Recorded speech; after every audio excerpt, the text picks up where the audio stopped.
We'll get that going. Thanks everyone for taking some time out on a Monday evening. I know it's a bit different for the full-time staff. For this last one, for the in-season workshop, we've got quite a little bit of information to get through. I thought it was probably better to just get everyone in the same meeting at the same time, hearing the same messages and the same questions, the same answers.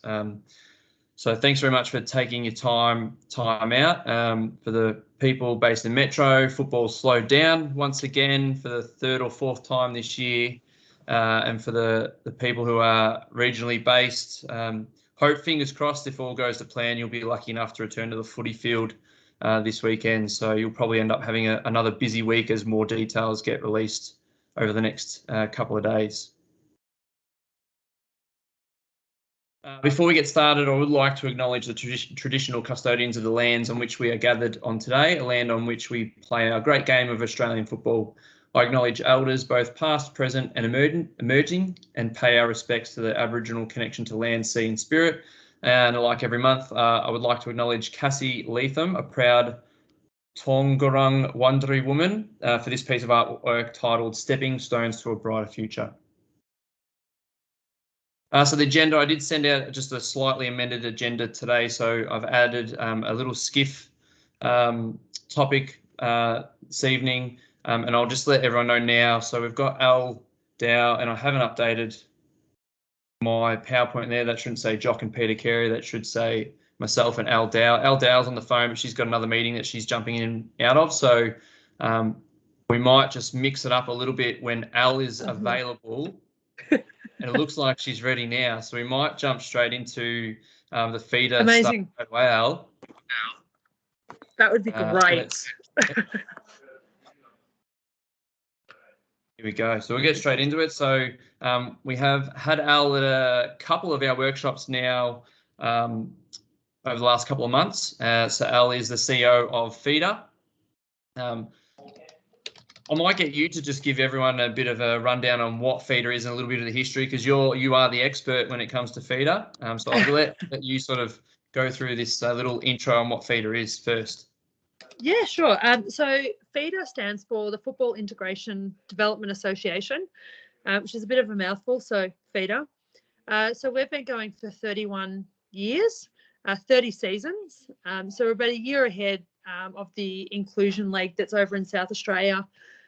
So as it stands, we have over 800 players across the state, and we have 28 teams. So from Wodonga across to sort of South Warrnambool, and so we've got three central we've got Central Victoria Conference, Western Victoria, Northern Victoria, and then we have 6 metro divisions as well. So FIDA is competition for people with an intellectual disability aged 14 and up. Next year we will have a junior program, so a junior conference, which will be for kids between 10 to 14, and we'll also have a standalone female conference as well, because at the moment females can play within our current competition as well, but we need to sort of get onto the growth of female football as well. So we've been really lucky in terms of, I guess, our umpires. We do kind of rely a little bit on some of the other leagues' umpires on a Sunday. We play, I know that Andrew's got this sort of in his slide as well, but so we play every fortnight, generally on a Sunday. Sometimes we're sort of smushed in the middle of junior games, and we're pretty lucky that umpires will sort of flow in and umpire our games as well. We've had a really, really great relationship over the past 16 years with the Eastern Football Netball League, in particular, obviously their Umpire Association, and a partnership with Ringwood Spiders, where we do get our umpires and they donate their match payments back into the club.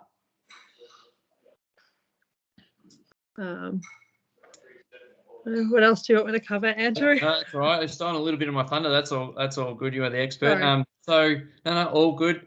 So basically what I've gotten Al on here and why I'm pushing this is what I would like to sort of promote as well for next year is for most of the umpiring clubs around the state to try and partner with just starting with just one feeder club in your region, for a few reasons. So first, I've got a list here. So firstly, that social responsibility of helping a diverse group within our football communities.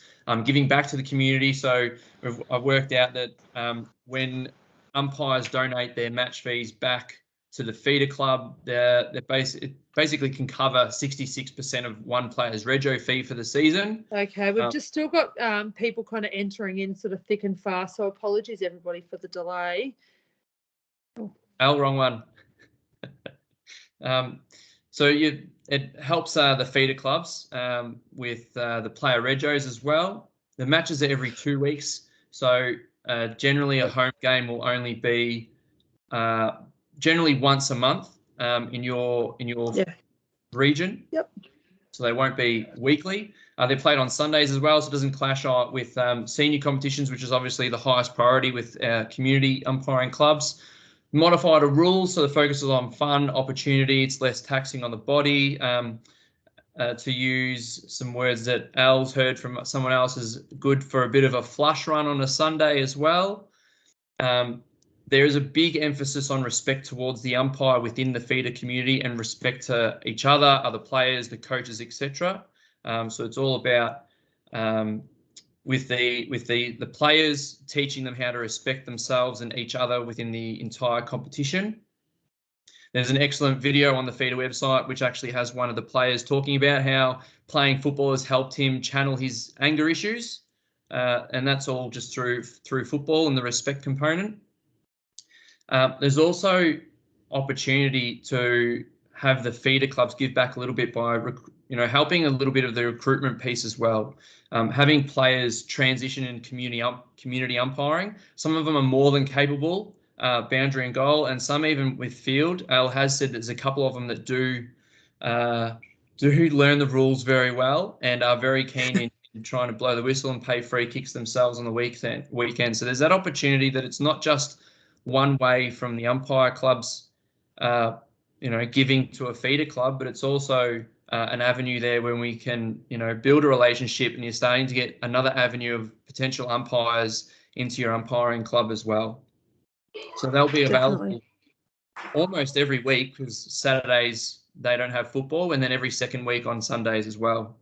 And lastly, it is just super rewarding. I actually haven't been part of a FIDA game. I've watched a couple of FIDA games as they used to be, well, prior to COVID. They were sort of mirrored or curtain raisers on the back of some VFL games with some VFL clubs. So I have seen them being played before, and even with the teaching background, it's something that is super fun to be part of. So I just want to push, or just promote partnering up with a FIDA club. Al's touched on the Eastern Footy League, which I had no idea this was happening.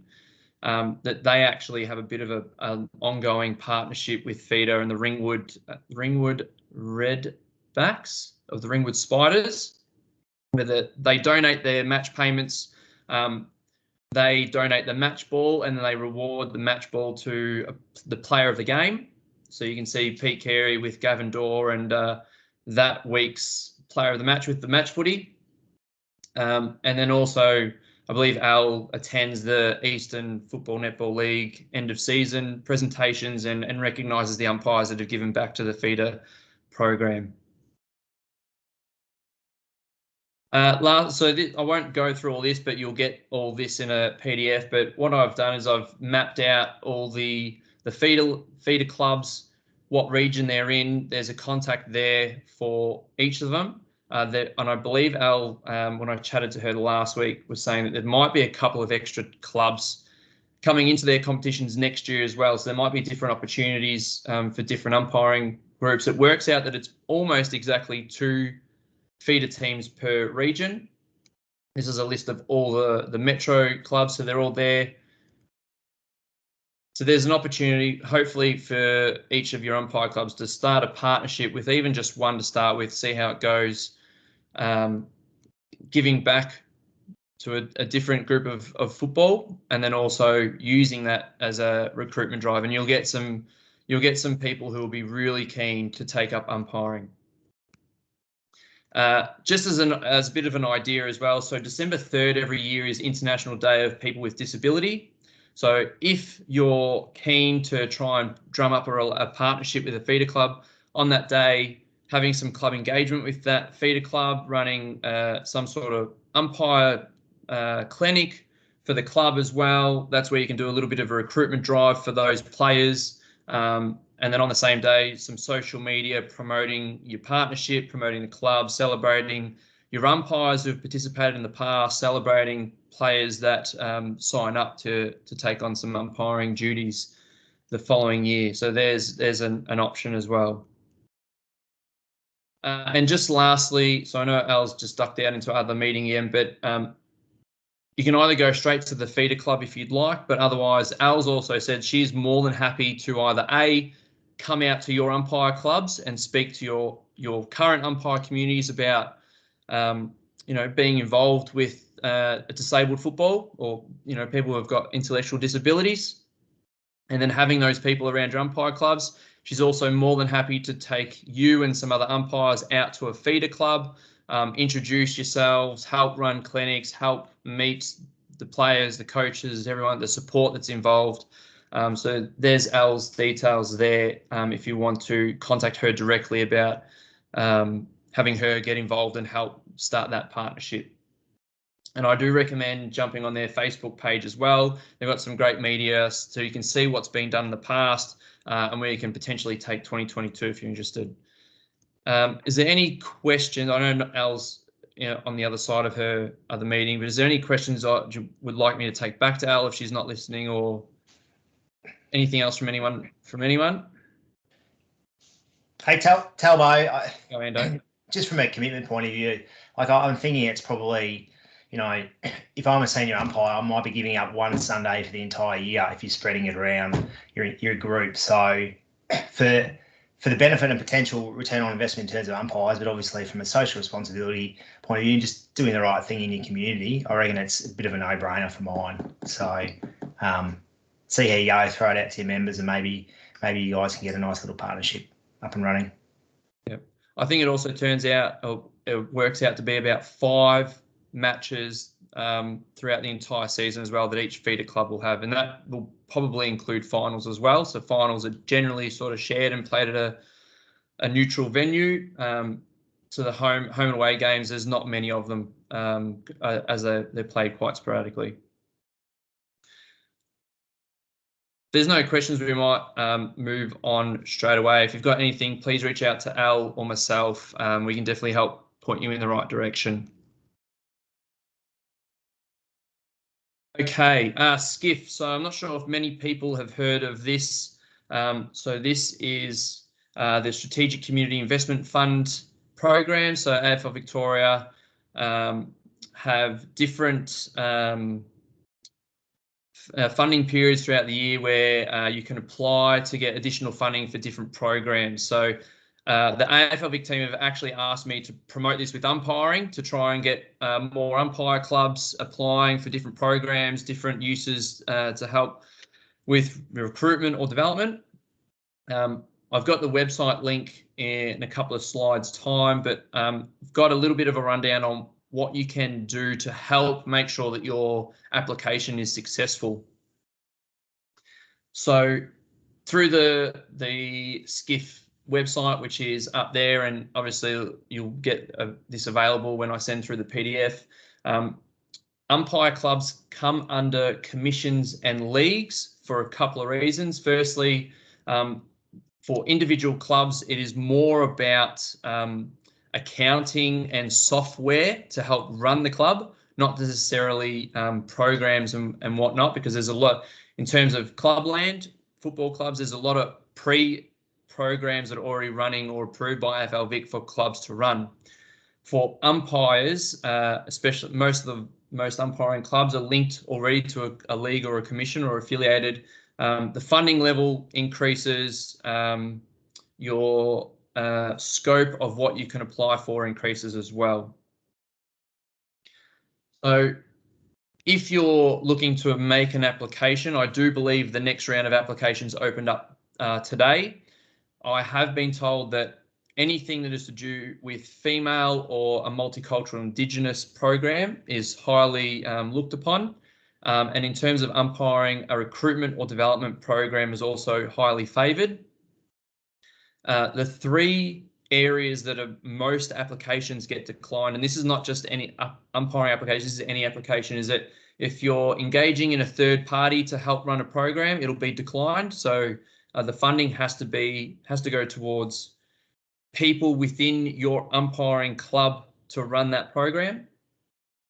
If it's a double up of already available programs, it'll be declined, or available resources. So, for example, if an umpire club was to put in an application for a school academy, I would get asked from AFL Vic if I already supply funding for a school academy, which I do put out at the start of the year. So that would be declined. And then also it'll be declined if there's vague details about funding or program benefits. So the more detail you have about how the funding is spent or how it's modelled, or what the actual benefits are going to be of implementing a new program, the more likely it is to be successful.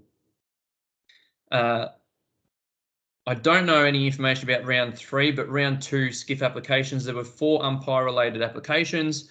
2 of them were approved, and that was a total of $55,000 of funds that went to an umpiring club.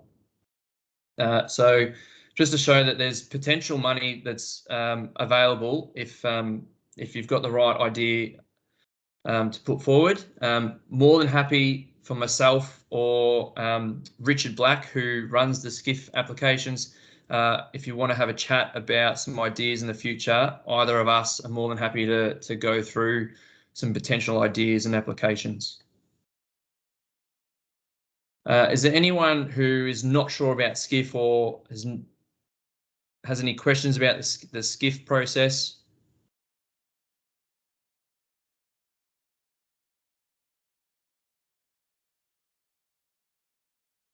No. Closing date, Andrew, sorry. That is a very good question. I think it's about a month, because I know the last round went for a month. So I would assume that it would be about the 9th of September. Thanks, Mark. But the opening closing dates are on the website page.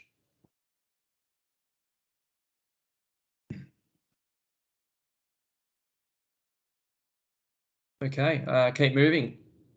Community, the Umpire Talent Academy. Just a couple of things I'd like to just hopefully get some feedback on. So I'll run through these.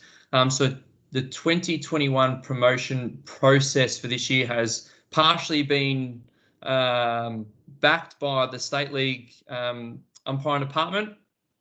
So I'll just run through this. And if there's anything in here that you would like to flag, potentially to bring up to try and implement or change, please raise any concerns. So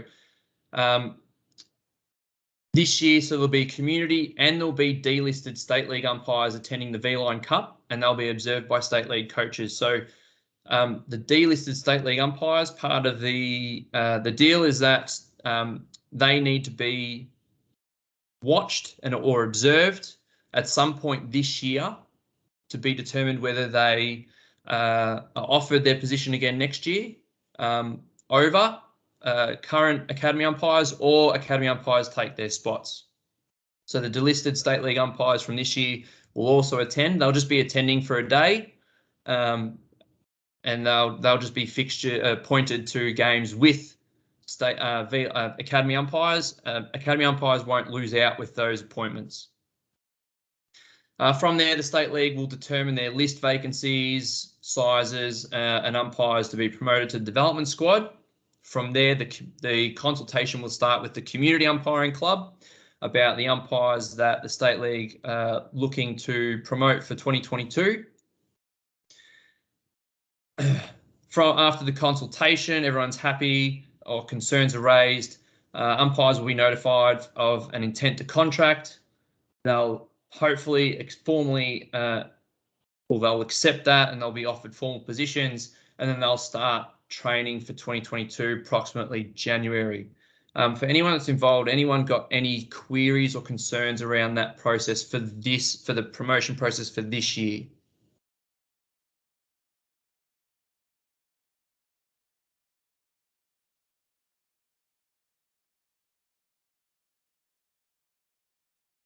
No, awesome. I'll take that as a no. Okay.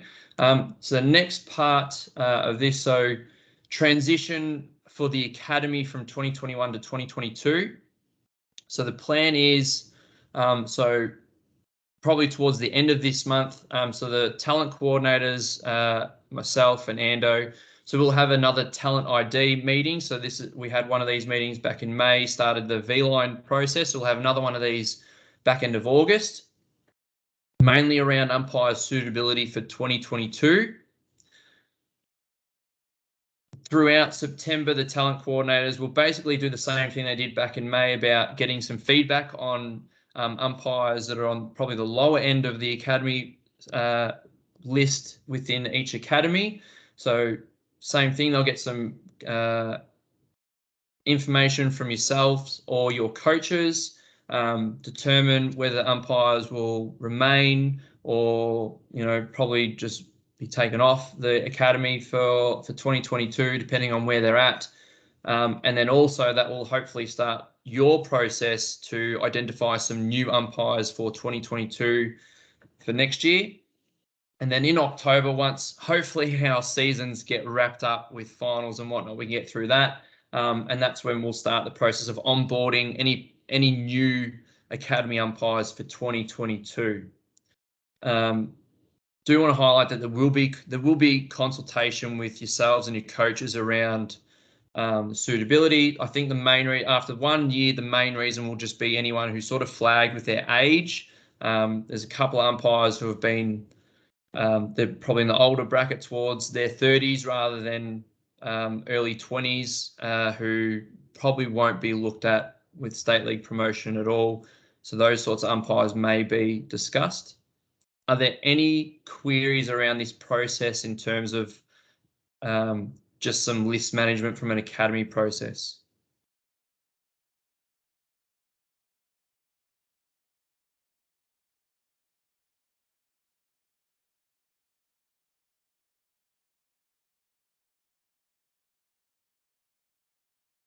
No? Okay. And the last step just for academy. So some proposed changes for 2022. So NAB League practice match fee will be waived if they provide the shirts again. So I know last year we pushed that the NAB clubs would supply some training gear for any academy umpires.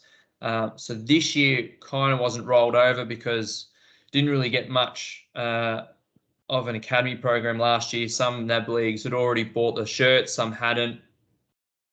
So we kind of just sort of moved away from that. But 2022 will start to enforce that a little bit more strictly.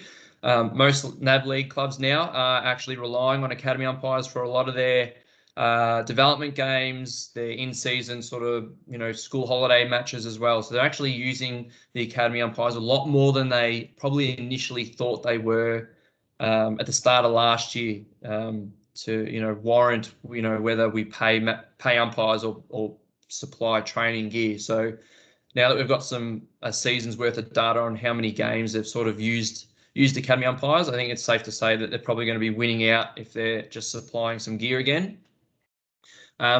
Observations of any academy umpires will be really pushed that they are in a 3-umpire field and 3-umpire boundary system, and this just really helps to provide the development and the coaching that they need to take that next step. So there is no 2-umpire field or boundary matches at state league at any level from now on. So they're all 3-3, and obviously the 2 goals. So when we're watching academy umpires, we really need to see them in a 3 field and a 3 boundary. Now, if you're still running 2 field or 2 boundary, I know it can be a little bit taxing sometimes on your list, but for 1 week we really just need to have three together so we can see how they're operating, how they're implementing the teamwork aspect, the skills aspect of 3-umpire system, because it can be a big jump if they're not getting any of that practice in prior to the potential promotion.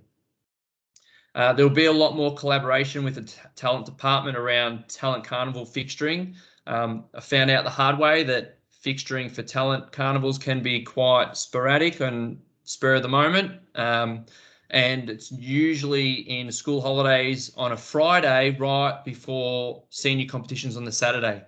So there'll be a lot more collaboration. I've already started trying to get some of those discussions done around trying to space out some of those development matches throughout the year, so they're not impacting community competitions as much. And just with the inclusion requirements, I know initially we started with 2 female per squad, per discipline. Most academies probably haven't even filled that, so we're going to sort of just scale it back just a little bit to try and ease it, make it a little bit more accessible for everyone. 3 female per academy at a minimum, 1 multicultural Indigenous umpire per academy as well next year, trying to just broaden the scope just a little bit so we can start to help develop some of those more diverse groups of umpires. Any suggestions with some of those changes for next year? Hey, tell just thinking out loud, and Go on. Please don't kick me under the table here. But if your umpiring club or league usually runs 2 umpires, and we're asking you to run 3, I reckon we could probably help out financially there, Talbot. Not many clubs do. I know most of us on 3 umpires, but there's still a couple, and it might be a numbers thing. So yeah, we'll help you out in that space. So please keep an open mind about that. No, I think that's a fair comment.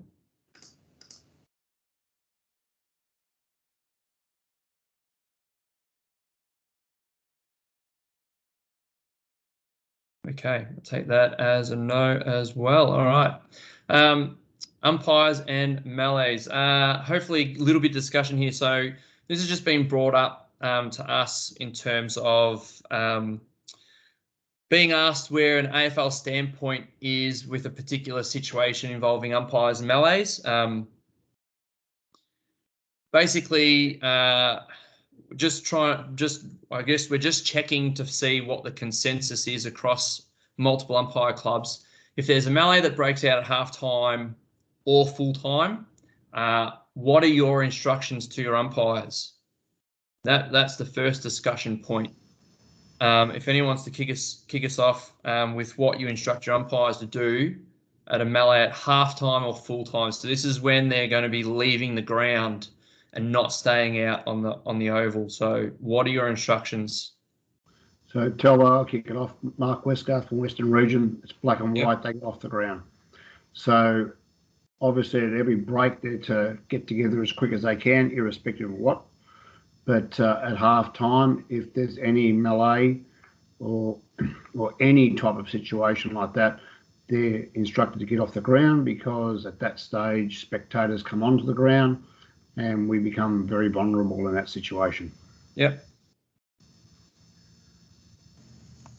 Dwayne from Riddle, we're exactly the same. Instructions are exactly the same before, at half time after the game, and at quarter time and 3/4 time is to get in the middle of the ground and observe it, but be right away from it. Yep. Jocko Barwin, we would get off the ground as well, but we have a match review system. They just refer it to match review for senior footy. Scott Morehouse, Latrobe Valley Football League and Latrobe Valley Umpires. We are the same. We get straight off the ground. If it's at 3/4 or quarter time, we observe from a distance. Yep. Getting the good consensus that I was expecting to get. Is there anyone that is different to leaving the ground? Yeah, North East Border, we haven't really instructed to leave the ground. Like, obviously, keep a safe distance, not be actively involved with it, but just be aware of your surroundings. But we're still responsible for reportable offences. So yeah, just keep watching it. And that's the half-time and post-game buckets? Full-time, probably never even thought about it, to be honest. Half-time ones or any quarter-time break, it's just, observing what can actually happen. Yep. Talbot, Sam Wood, AFL Gold Murray. Ours is very similar to Michael. Half-time, we stay on the ground and try to manage it. Anything after the game, full-time, though, the instruction is to get off the ground. Yep.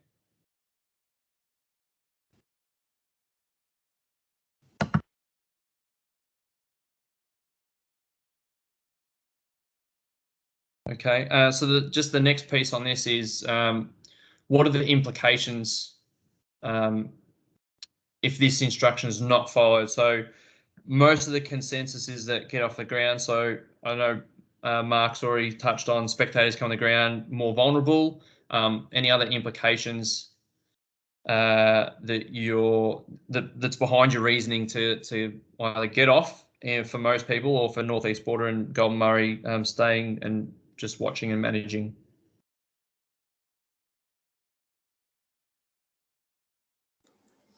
It's just spectators. They're just dangerous people sometimes when they get out of hand. I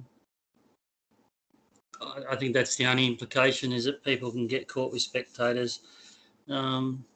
It's a feel of the vibe on the day too, because it's not always 100% that way. But if there's no sense of danger, then people might use their natural instinct and stay and observe.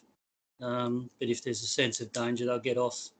So I think there's no right or wrong in it. It's just get off if you don't feel safe. That's the absolute instruction. Yeah.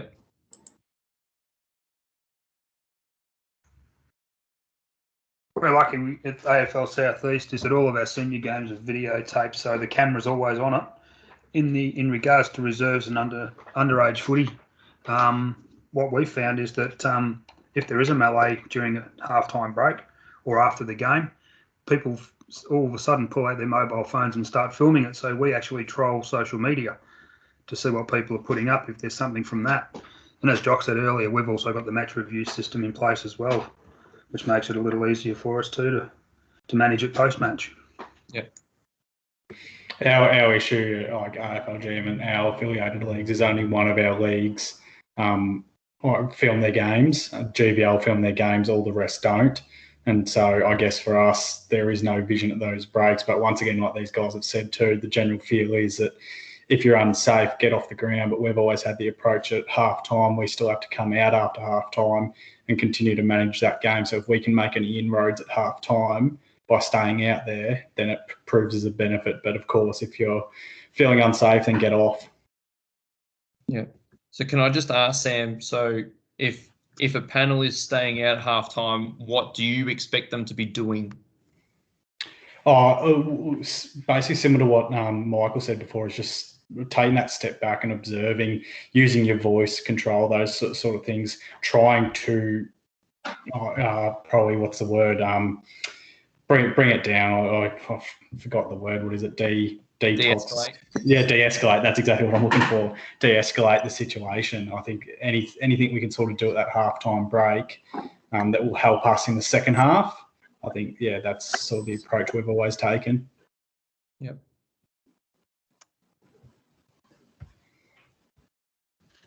Talbo, we had a situation a couple of years ago at Kyneton where we had a spectator follow an umpire off the ground right in his ear, and I've seen video footage of it, and our biggest concern was he was doing the right thing trying to get off the ground, but we were quite concerned about the boundary and the goal umpires that were dragging along behind and stuck between all these people that were sort of congregating around the umpire. It could have actually got out of hand. It didn't, thank goodness, but our concern when we watched the video footage was there was no protection for the boundary and no protection for the goals. And the fieldy was doing that. He had to get off because he was in a situation where this guy was right in his ear and provoking him. But it was the ones that were following behind that we were worried about. So then, Sharon, that falls back on umpire escorts who are club people still? Yeah, exactly right. We did, yeah. But it just shows it was quite a scary situation when you saw the footage from people's phones of it. Yeah.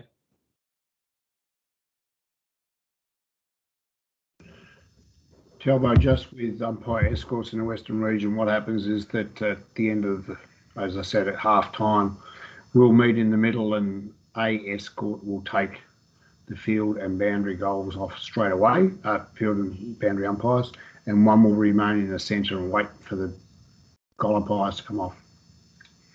Or if we feel that we need both of them, we'll take them and then we'll send one back. Yeah.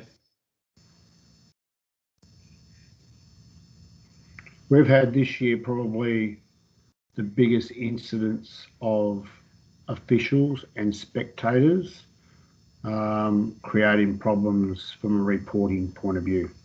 investigations being held, and quite a significant shift from previous years. So I don't know, coming out of COVID, people have lost it, but there's definitely been a spike in officials, whether it's been water people or coaches, trainers, getting involved a lot more than what they have, and then ultimately spectators as well entering the ground.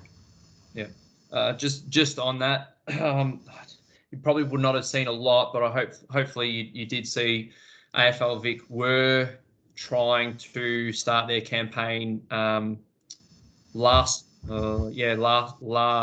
weekends ago, I think it was.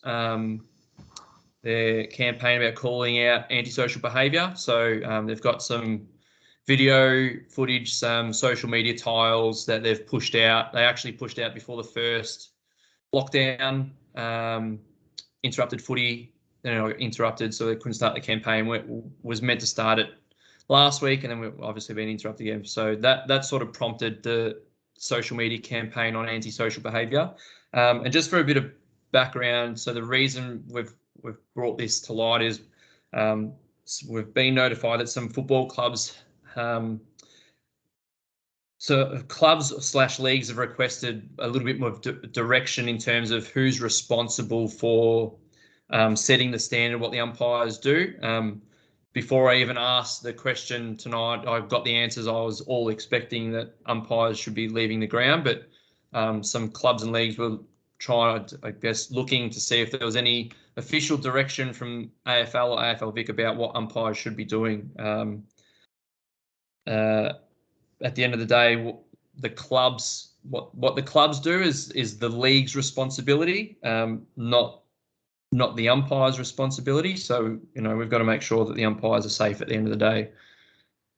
Unless anyone's got anything else they'd like to add in terms of melee process at halftime or full time, might just move it on there if everyone's happy with that discussion. So I'll just write all that down. I'm going to take that. I'll discuss it with Ando a little bit. And there might be something that comes of it just to support umpiring clubs in what they're doing. Just quickly, Tao, so what would the process be for other guys at quarter time and 3/4 time? Like, it's a shorter break, but similar situation. I'll open it up if anyone wants to. They would observe it from a distance. We wouldn't recommend them to go and get involved. Again, because spectators are coming onto the ground, but they could observe it from a distance. And again, at any level, put it on match reports, make reports if they need to, and inform the player at the start of the next quarter. Or again, if it's a senior game, refer it to match review. My instructions for our umpires is gather in the middle, get the umpire escort to be with them in the middle when they observe from there. And as Jock just said, then if there's any reports, they just wait until the next quarter's ready to start, then they go around and send those players off from the start of the quarter. Don't go over and get involved in the melee itself at all. And don't go to the huddles. We're exactly the same as Dwayne and Jock in the Western region. Yeah, I think we'll get the general consensus, Buckets, that it's even us, VFL, it's, from a distance, observe, manage. Our message is always, if you can see something about to boil over at the 30-minute mark of the quarter, try and de-escalate and keep players out before they actually get in. But if it boils over to too many, back off and just observe and keep yourself safe at the end of the day. That's the overarching message.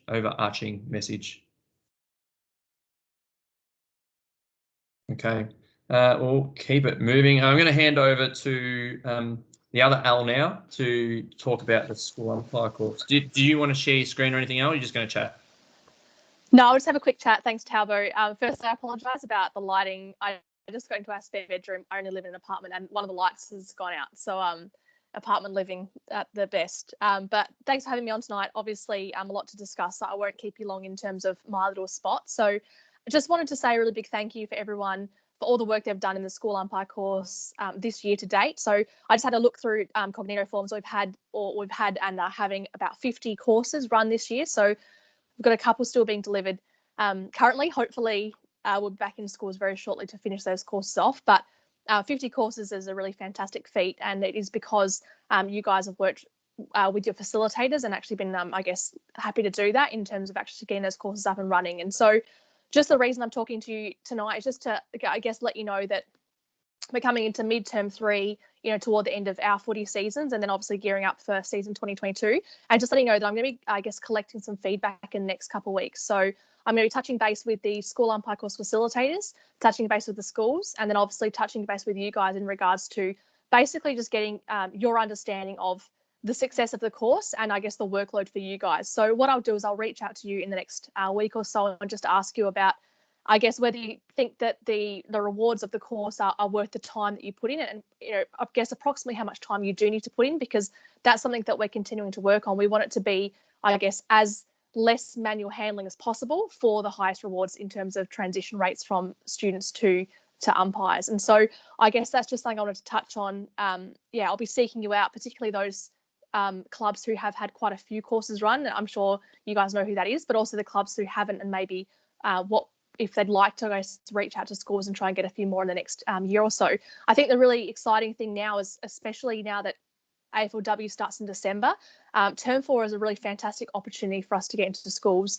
We know schools are really busy, particularly terms 1 to 3 essentially, and term 4 is really the only chance they actually have a bit of downtime. But in the past, it's really been a bit of a nothing term for us in regards to, we have some umpiring courses, but where do they go? What do they see to us really inspire them to be involved? But now they're actually going to see AFLW on their screen. So it's a really exciting time, and schools have more time and probably more willing to fit some different things in, and more new schools try it out. So we're definitely going to push to have a few more courses run in term 4. But as I said, at the back end of this term 3, we're going to be reaching out to you guys, the facilitators and schools, for some feedback. So I guess thank you to everyone for the work you put in. I know that is a bit annoying sometimes when you get those emails from me to try and find someone to fill those courses. Sometimes the schools send the request quite late, so it is, I guess, sometimes a pretty timely task. But I do really appreciate the work you've done, and from what I've seen in terms of numbers, it seems like it's been quite successful in the way that it's been run so far. So I guess just while I'm here and have you all, if you had any questions at the moment, please feel free to ask. I think if anyone's got a question, I think, Al, it's also AFLW starting December is a good point to potentially target any all-female schools. I know Al and Charles did a little bit of a female school tour at the back end of 2019, had great success with buy-in from schools, students and teachers. So that's probably another little carrot you can use as well. Absolutely. And I think we're going to contact those schools that we visited as well. Some of them do still run the school umpire courses, but if they don't, we're going to, I guess, reach out to a few different schools, particularly, as you said, female schools, with that term 4 being quite a useful opportunity for us to jump in there with AFLW. But if there's no questions tonight, if you do have questions at all going forward, please reach out. But I will be reaching out to you soon. Obviously, your feedback on that, your honest feedback, is really important, because we want the course to be as successful in terms of, I guess, low manual handling for you guys and a high transition rate from students to umpires. So please provide us with honest feedback about the whole context, your input in it, the delivery, the content, etc. We just want to make it the best course it can be, so that we get the most umpires out of it. So thanks for your time, and you will hear from me shortly via email. Thanks, guys. Thanks, Talbo. Thanks, Al. Okay, so we've run through FIDA. Okay, I think this is actually the last one. So project umpire leads, Ando might chip in every now and again. I'm pretty over this entirely now. For most of the full-time staff who've seen this, I will ask you just to sort of hold on. There is one thing I do want to clarify. It's a little bit of miscommunication from when I spoke about this a week and a half or so ago. Hopefully I won't need the full hour that I used last time when I was first talking about this. So for everyone else from around the state, so AFL Vic basically have given me some funding to try and help recruit more umpires. The premise was the funding had to be used for a program or an initiative that could be implemented statewide. And it also had to start this year with 50% of the funding being implemented in 2021. So Andrew and I put our heads together and we've sort of gone through a few bits of data and sort of come up with a plan. So a little bit of a background. Basically, last year hurt umpire clubs pretty hard. There was just a missed year of recruitment. There's some data that Ando's done in that generally, on average, there's about 2,000 new umpires recruited every year. And then the retention of those 2,000 is about 60%, I believe. So we're looking at about 1,200 umpires that we've missed in a year. That's a huge gap. And for anyone that's looked at the very detailed, vague/detailed shortfall that I tried to put together earlier in the year, that gap is pretty crucial to trying to meet the demands of football in 2021.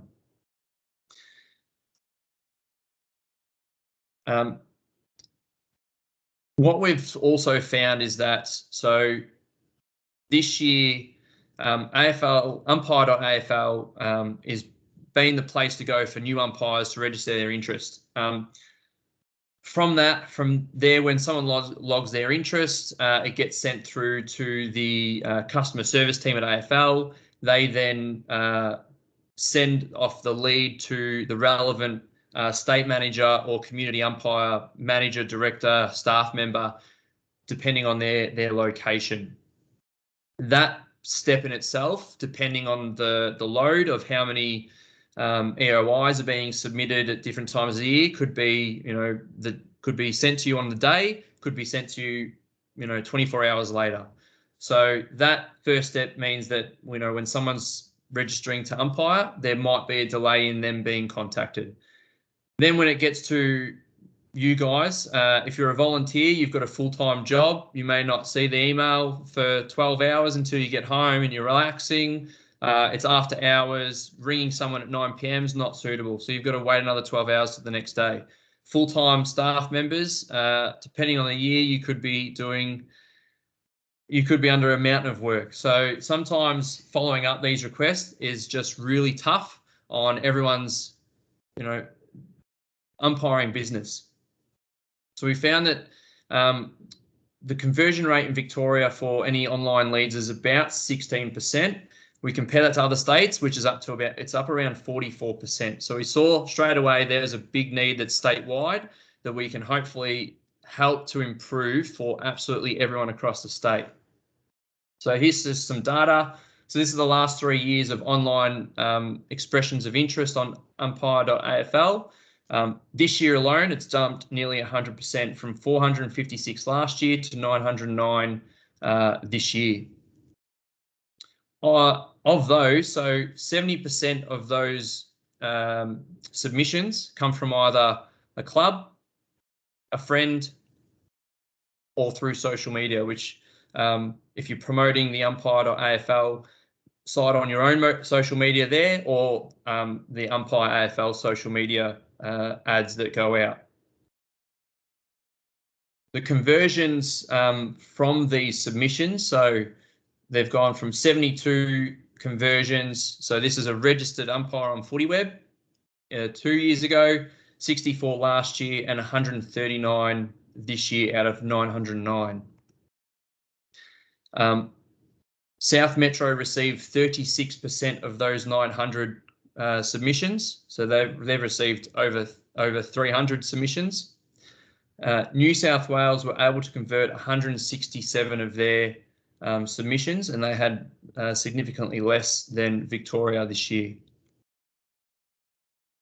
The conversion rates over the last 3 years, so in 2019 we had a conversion rate of 20%, dropped down to 14%. It was 15% last year, and this year, sorry, and the 3-year average is about 16% that we're at. So compare that to other states.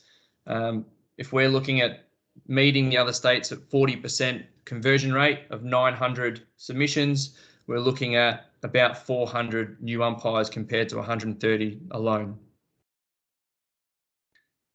I won't go through this, but you'll get this. So this is just the conversion data for all the umpire clubs around the state. So we've looked at the location that they're living in from the submission, and then if they've registered on FootyWeb, what league or what umpire club they've registered with as well. So what we've come up with an initiative, a program is twofold. So we're calling this Project Umpire Lead. So we're going to have a twofold part to this journey. So the first part is we're going to be trying to generate more leads to go to a new Umpire AFL Vic website for new umpires. And then from there, they're going to have a more personalised and customised online journey that's going to save everyone online here some time following up those potential new umpires. You might know that a few years ago, there was another platform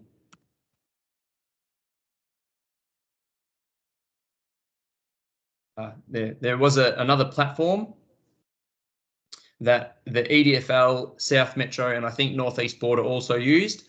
So the years that they introduced that, their umpire registrations, and it's not just solely that, but it's kind of a little bit reflective here that their umpire registrations went up. You can see South Metro went up 22% while they were using the old platform. Essendon District went up 15% when they used the personalised platform. So we're going to start heading towards that same platform, but for the entire state of Victoria.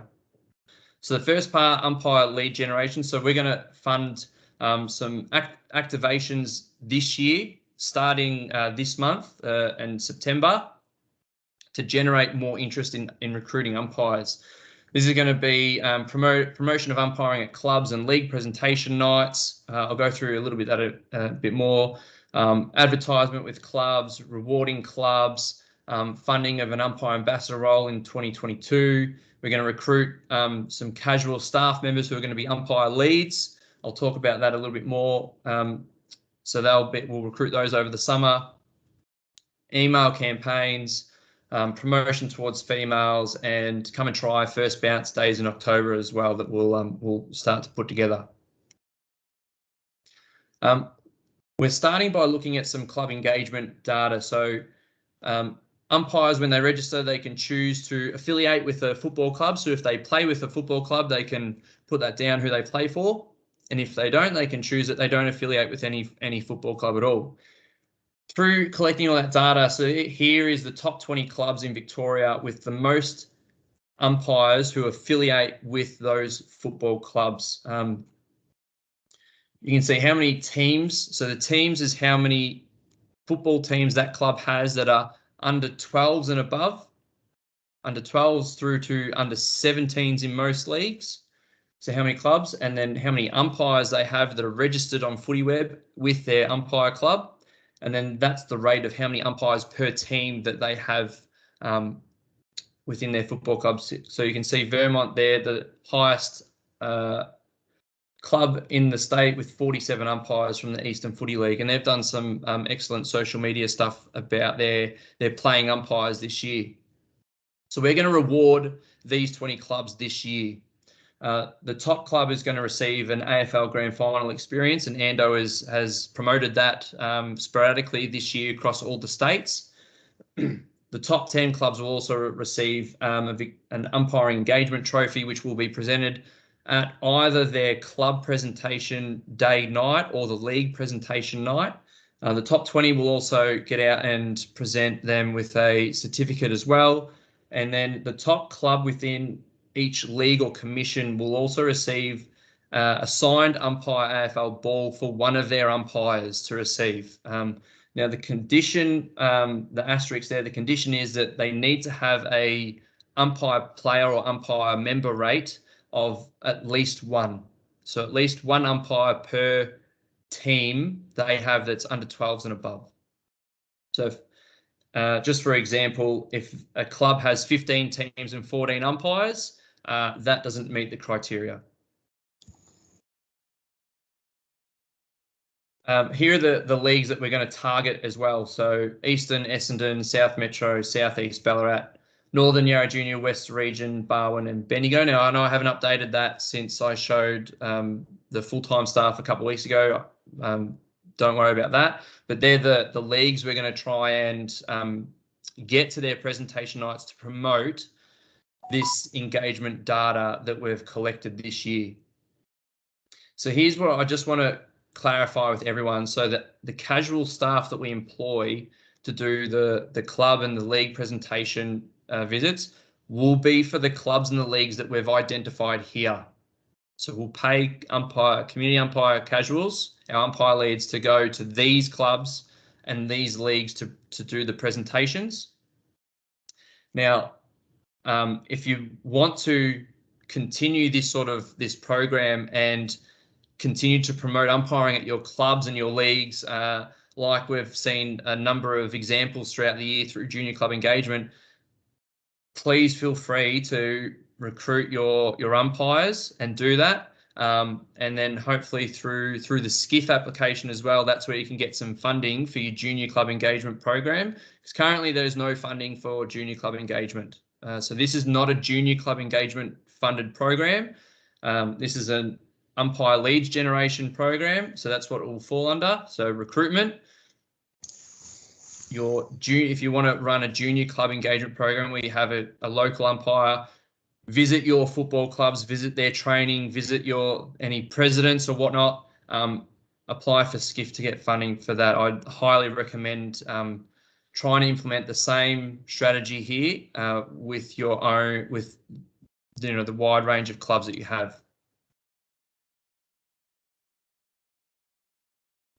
Just as an example, so just picked out, so these are 20 clubs. I think there are about 20 clubs here who don't have any umpires registered within their club.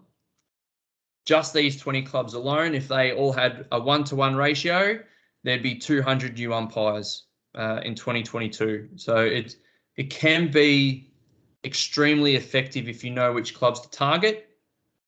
Banyule as an example, 15 teams from under 12s and above, 1 umpire per team. That's 15 new umpires for the Yarra Juniors. And obviously a league like Yarra, a lot of their clubs will have that many teams or more to recruit 1 umpire per team. So just with our casual umpires, so we're going to be asking for community umpires first and foremost to be applying for this role. Preferably 18 to 22, only because of the time flexibility involved with potentially, probably most likely studying, not having full-time work around that age. Also, they should hopefully be able to travel on their own by that age as well. They're not relying on parents or other people to take them everywhere and drop them off, which, makes their schedule a little bit harder. Male and female, not going to, obviously not going to limit where they come from. We just want community umpires, mainly studying, highly flexible. They'll be attending the league and club presentation nights that we've identified. And then the main purpose of their role will be back end of this year and early next year, where they'll actually start contacting all the leads that they are collecting, or we are all collecting over the December to March period. So umpires or potentially umpires that submit and register interest to umpire, they'll actually follow a process where they'll be contacting these umpires via email and phone to get them to a first training night next year. So you're not following that process anymore. They will be employed as casual AFL employees, and they will be required to submit an application and be interviewed. And tomorrow I will flick through the application link for anyone to fill out, as well as any other information with this process. Any questions from anyone else around this lead generation process this year, trying to generate some recruitment? Yeah, I have Ando from Western Region. The original date was this Friday. Given the 2 recent lockdowns, can that be extended out? Yep. Yep, thanks, mate. Yep. Ando's just asked casual staff per club league. I did take that out only because To be honest, Ando, I probably don't really want to limit it depending on the scope. Obviously, if there's one league that's not represented, and we've got another league that is well represented, they can hopefully pick up a little bit of the slack. So would be nice to try and get 1 to 2 people from each major metro league and major commission, but it's not obviously not a limiting factor in that.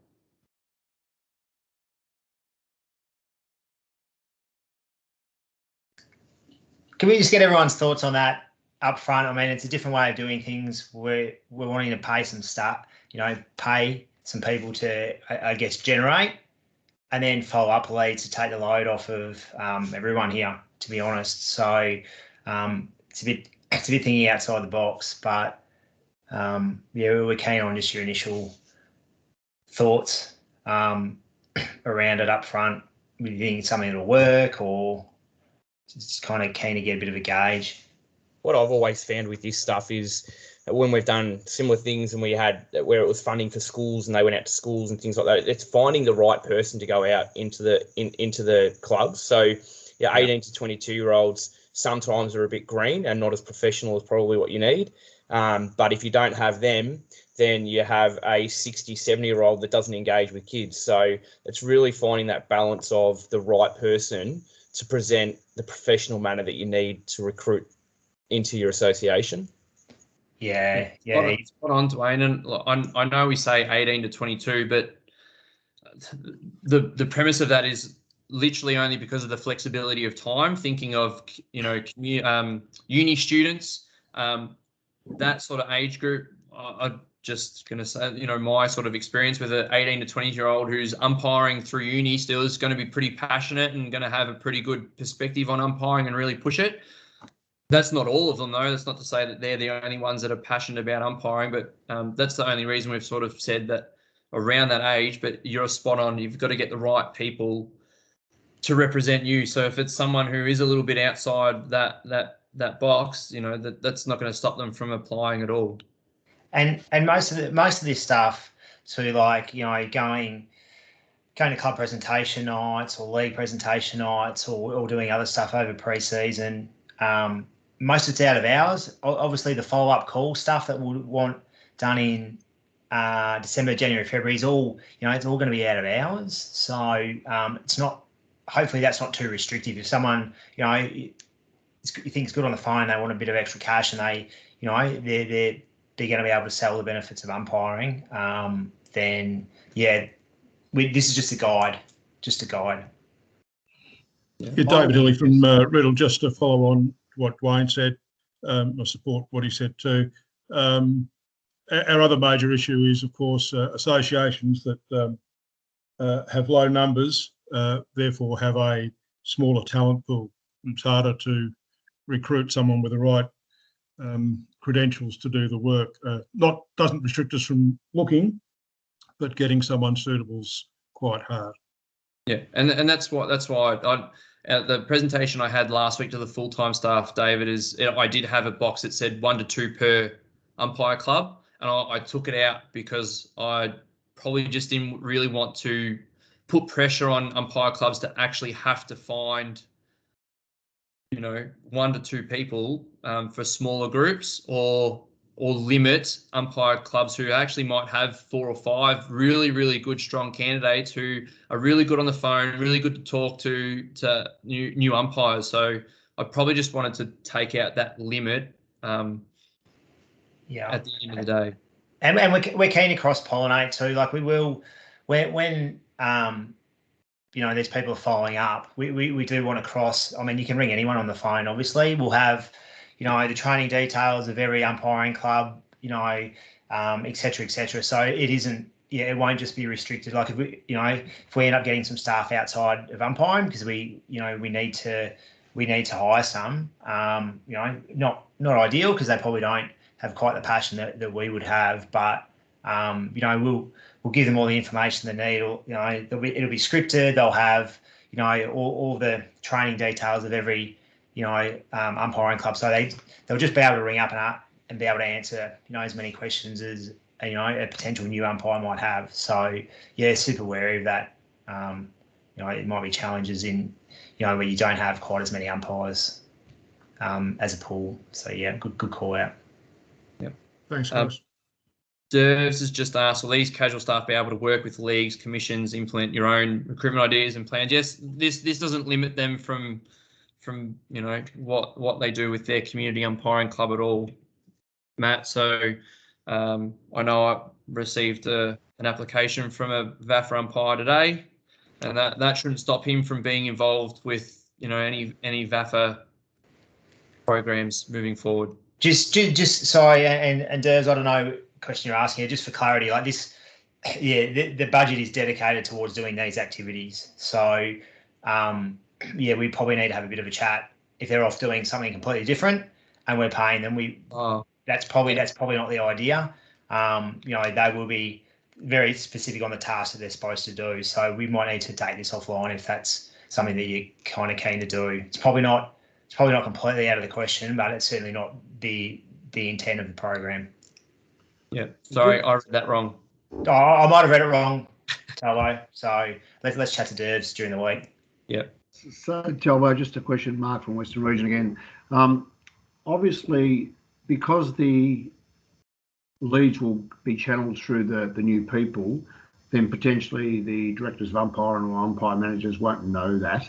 So is there a part of their charter that basically they need to keep us updated of who's actually being inquired? And also, I think what you'll get a spate of things. So obviously finals, grand final, AFL and so forth, people want umpire football. That's September. So we make the contact and so forth. So is there a requirement of them to make sure then they chase them back up in November and then December and January? So we actually have that, because what we tend to find, or what I tend to find, I don't know if it's the same as other guys, is that you make the contact, you give the invite, and then it disappears. They don't go, and then you try and go back, and it's too late. I think there's got to be some form of consistency in terms of making sure that we, as a umpire and fraternity, keep that interest in them, and that way then there's that incentive to actually turn up at training when it's pre-season, because let's face it, we probably don't get going until February. So between September, October, November, there's a big gap. And unless there's some type of making sure that they follow that up as part of their criteria, I'm not sure. So whether you looked at that.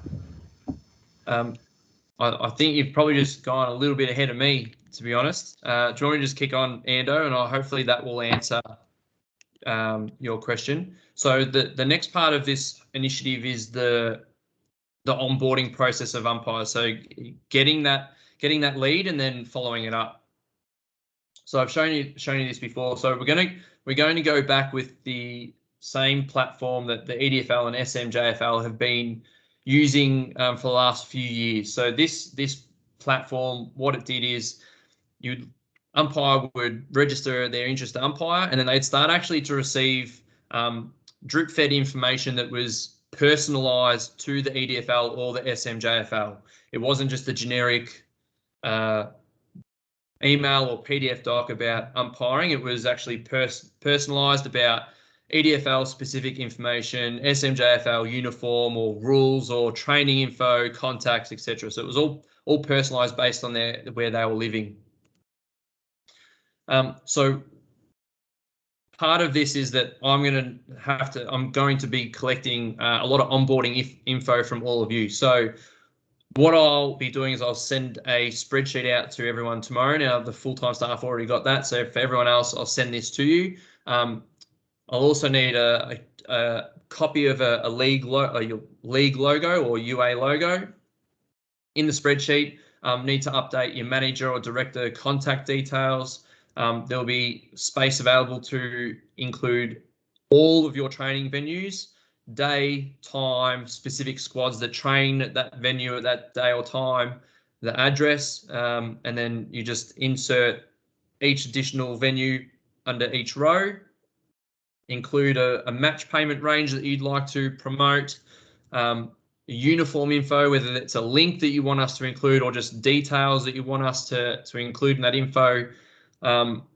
there'll be a box for any accounts to register. So as we've discussed a few times over the last few months, Officials HQ. So we'll make sure we include all that information in the onboarding process as well. But if there's any other specific programs that you use, I know there's a couple of groups that use TMAP to communicate. So any details with any details with those programs. So any information you want us to share with a potential new umpire, include it in the spreadsheet that I send you. That'll be the first step. I'm going to skip. I'll come back to that one. So basically, here's the journey that a new umpire will have, Mark. So we'll start collecting, hopefully a whole bunch of potentially umpire data this year through promotion at clubs, events, finals, venues, etc., etc. What we'll do is between now and when this new platform is ready to go live in November, we'll store all their data. Platform will go live. We'll enter it in, and it'll just be like they're submitting their expression of interest on the new website, which will be, as you can see on the screen, umpire.afl/vic. So that'll be the new website. They'll submit their interest. Then they start their automated personalised journey based on where they live. So they'll get information for their local umpire club. There'll be personal contact. So that's where the casual staff will come in. They'll email and they'll phone call the new umpires. They'll follow a script like Ando said. So it'll be basically like sales support. And it is there to get that umpire to their training session.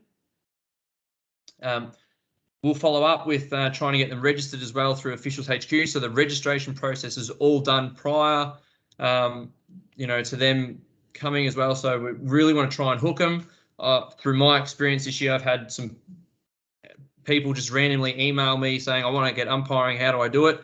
First thing I do is, where do you live? And here's the link to go do your intro course. And 9 times out of 10, they'll go and do it if they're that keen. And then finally, we get them to a first training session. And what we plan to do is to help fund an induction session for everyone in around Feb, second week of Feb, approximately.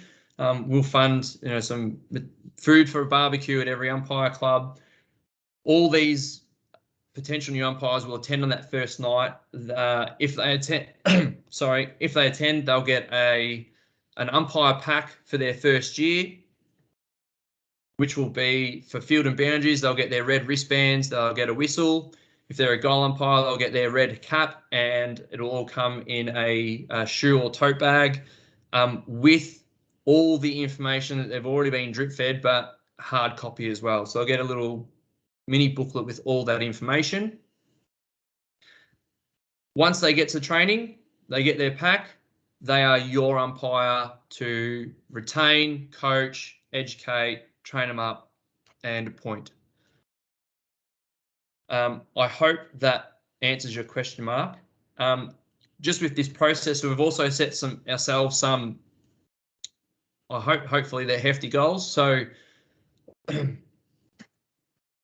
what we want to do is try and increase the conversion rate from 16% to 40%. Now, if this had been met over the last 3 years, our umpire registration numbers right now would be increased by 7%. We also would like to double the registrations or the expressions of interest that we're getting. So we'd like to get next year 1,800 expressions of interest. Now, if we can reach that 40% target rate, it means our numbers will increase by about 10% compared to this year. To do that, though, what we'll need from everyone from all the umpire clubs is to direct any potential new umpires to the new website, and we'll send QR code and links out properly once it's all set up. To share the QR code for the onboarding process, to start through all your social media, your electronic correspondence, anything that you're sending out to potential new umpires, to include our QR code so we can get them into the system, so we can start following up and they get through this, they get put into this process. And then also, we need you to also keep connecting with your league and your club presidents and promoting umpiring to all your clubs as well, because we've seen if it is done with just a few clubs, you can get a really good increase in umpires. So I hope that process has answered your question, Mark. No problem. Thanks, Ando. So just before I finish with this, so a couple of next steps. So like I've mentioned a couple of times, so I'll be sending the spreadsheet through tomorrow with tonight's presentation PDF and whatnot. If I can get that filled in by Friday, that would be absolutely fantastic. I'll also send a link in that for any umpire casuals to apply. Again, little asterisks around the call for 18 to 22-year-old umpires. It's just what we are recommending because we think we've got the flexibility, the time to be able to, do things after hours with clubs. And they'll also be the first contact for these umpires in 2022 as well. And then just for those, I have already contacted everyone around the clubs and the leagues that we're targeting for this year. I think I've actually heard from everyone, but if I haven't heard from you around the club contacts, can you please get those to me ASAP, because we've got a few clubs that are actually starting to try and get their presentation days or nights done in about 3 weeks. So we're going to just try and start this process pretty quickly. Are there any questions around this whole process from anyone, from the casuals, contacting umpires from the website, hopefully feeding them the information that you want, and someone else following up and chasing for you, so you're not doing it all the time? Any concerns? Any initial thoughts? Just one with the onboarding, Talbo. I've filled our stuff out already, but just thought occurred to me with the pay stuff, whether we can be more specific with that based on disciplines. Look, it's up to you. I've just sort of recommended like a range. I think most people just like to see, with a potential new job, you can earn from $40 to $140. That's the example up there. So if you want it to have, sort of field starting point, boundary starting point, goal starting point, let me know and I can whack it in your spreadsheet. If you just want to, I'm not, to be honest, I haven't opened it because I thought I'm just going to wait until I get them all before I collate them. If you want to change, just let me know and we'll fix it up. And just feedback, like the whole onboarding process of I think one of the stuff we're lacked up here is once they get people registered, it's actually getting them to training and keeping constant communication with them. And once the season starts, you kind of forget about them. So this hopefully will help fill that gap for us in particular. Just the whole, like a real proper sales process for them. Yeah. So I think something really good. Yeah, something that's probably not in here is that so around that first training session, so before the session, we'll actually have a list of everyone that sort of is intending to attend their induction. So we'll send you a list so you know who you're expecting to this induction session, how many packs you'll potentially be handing out, and then post that session as well, we'll use the casual sales force to touch base to see how they went, how they found their induction session as well. So hopefully that will help the process for everyone.